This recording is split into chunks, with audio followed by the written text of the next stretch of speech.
Hey guys, how's it going? I'm here with another movie review, and today I'm going to be reviewing the newest sci-fi film directed by Ridley Scott, and that is Prometheus, the movie that has been hailed as the true spiritual predecessor to the Alien franchise, and a movie that has recently gotten quite an absurd amount of hype. Now, I'm going to tell you something that I did not really buy into the excitement of this movie to begin with, because here's the way I look at the whole hype thing.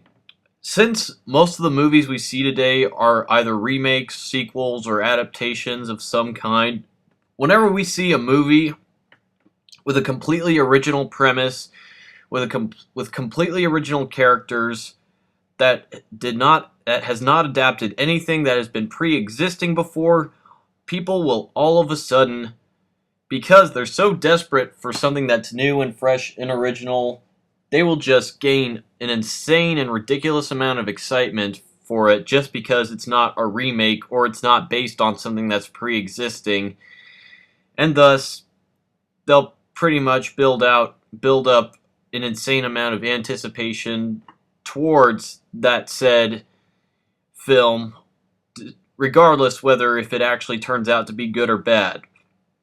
And in this case, that was exactly the way that Prometheus had turned out. Now, this review is going to be very spoiler heavy, so I suggest you quit watching it now if you don't want the film ruined for you.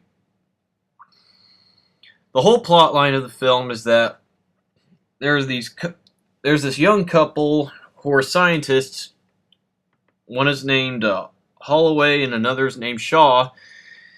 They both find these mysterious murals all over the world in these caves that apparently the early native indigenous human tribes worshipped these alien beings who retreated back into the sky in this specific formation of stars that has been recorded exactly the same on every single cave of every single one of these distant civilizations over the thousands of years humanity has existed.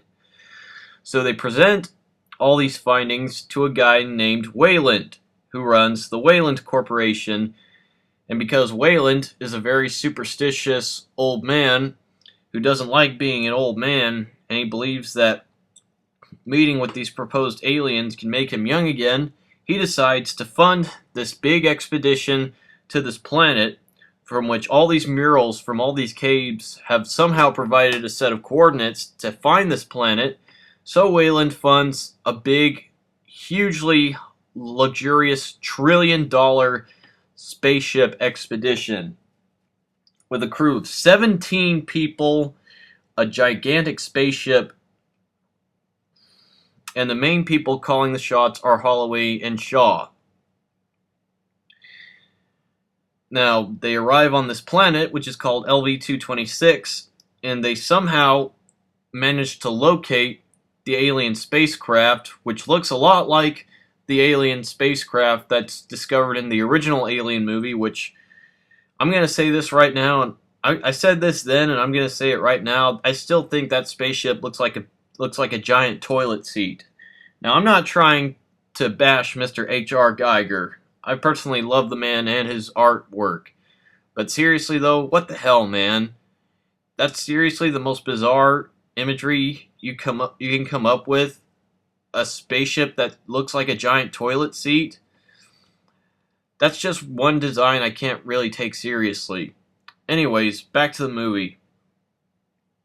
So they investigate the inside of this spaceship, and they find the remains of this alien race, which they've called the Engineers, who are pretty much the creators of the human race itself. Needless to say, a bunch of bad shit happens, and, well, that's all I'll really talk about concerning the movie.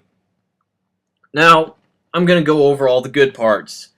First of all, this movie is very, very pretty. It's very beautifully shot.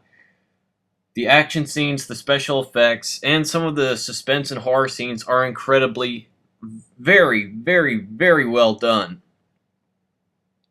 But unfortunately, they're wasted on what is pretty much essentially a broken ass script. Now, let me tell you something. This movie has a lot of themes, really deep philosophical themes. I mean, a lot of themes. You know, human creation, religion versus science, you know, the secret of life itself, even youth and age. It has all these underlying, philosophical themes to it, but none of the action that takes place in the movie really lives up to any of these themes, and in the end, it just ends up as a really cliched, monster, almost B monster chase, a really generic B monster movie of sorts.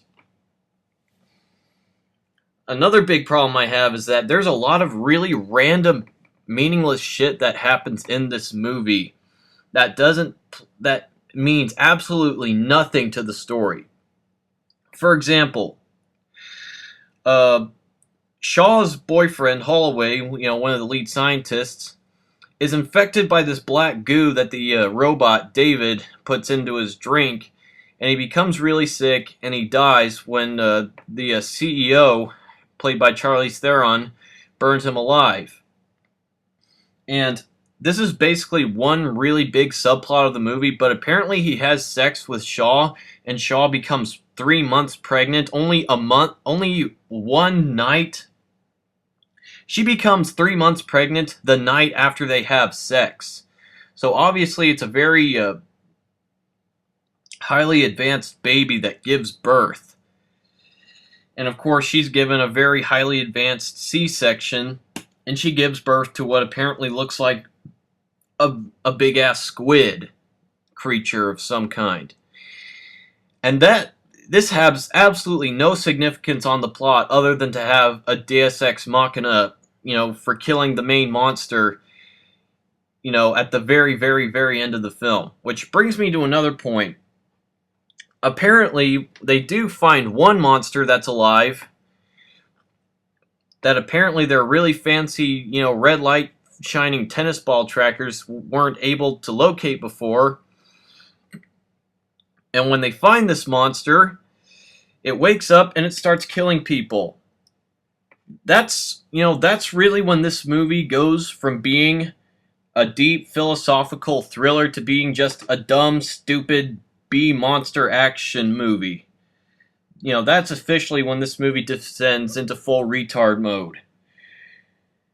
Because this alien makes no attempt to even communicate. Its first action is total hostility, and we don't even know why. That's the biggest question I had when I was watching this movie, was why? Why does this android poison one of the main characters, who in turn impregnates one of the main female leads so she can give birth to a big giant tentacle monster?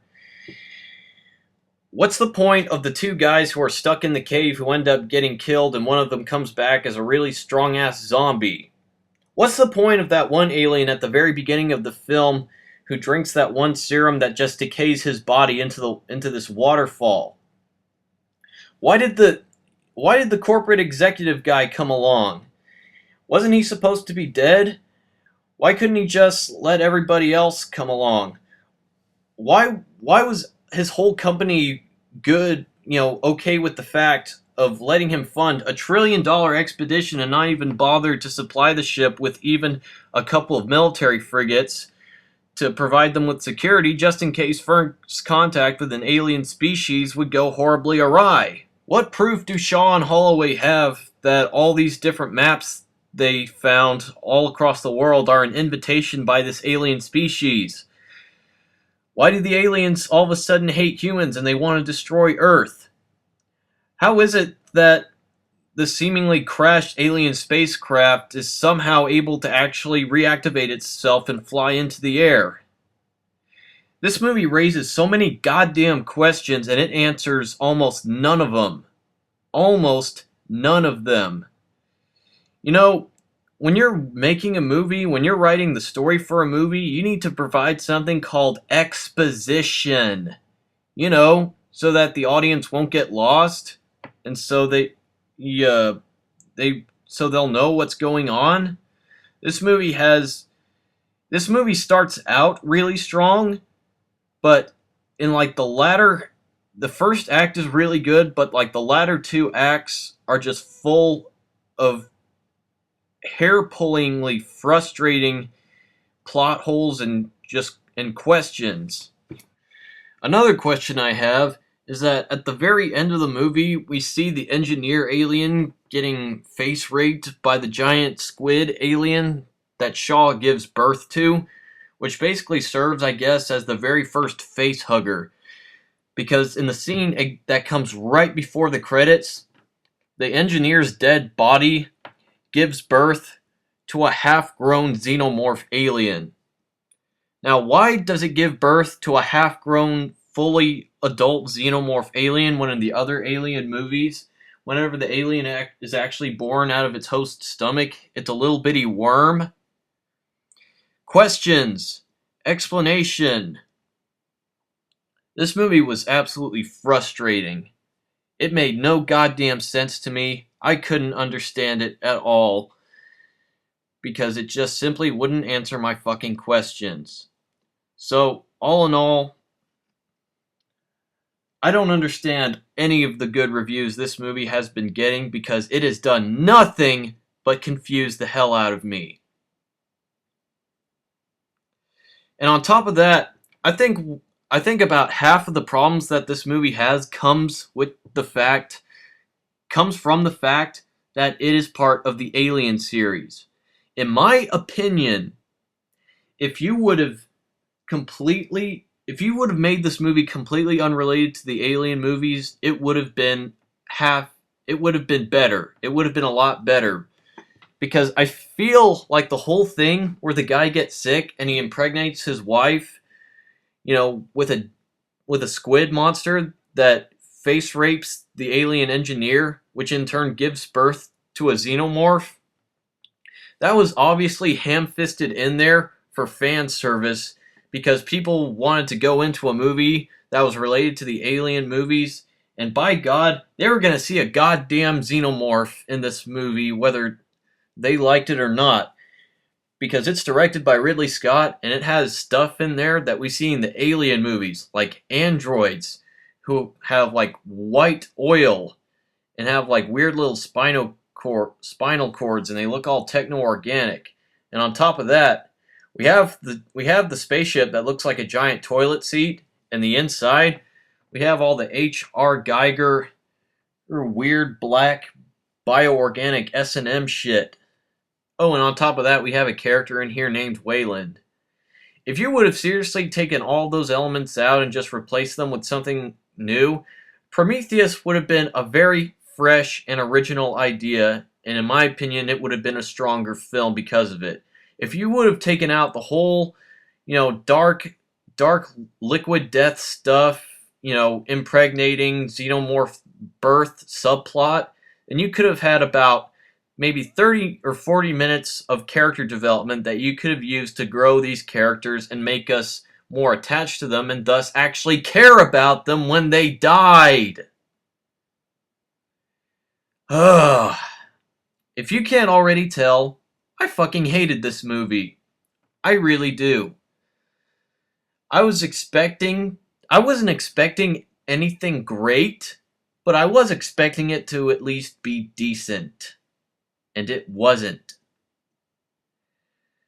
I'm sorry, people, but I gotta tell it like it is. Prometheus sucks ass.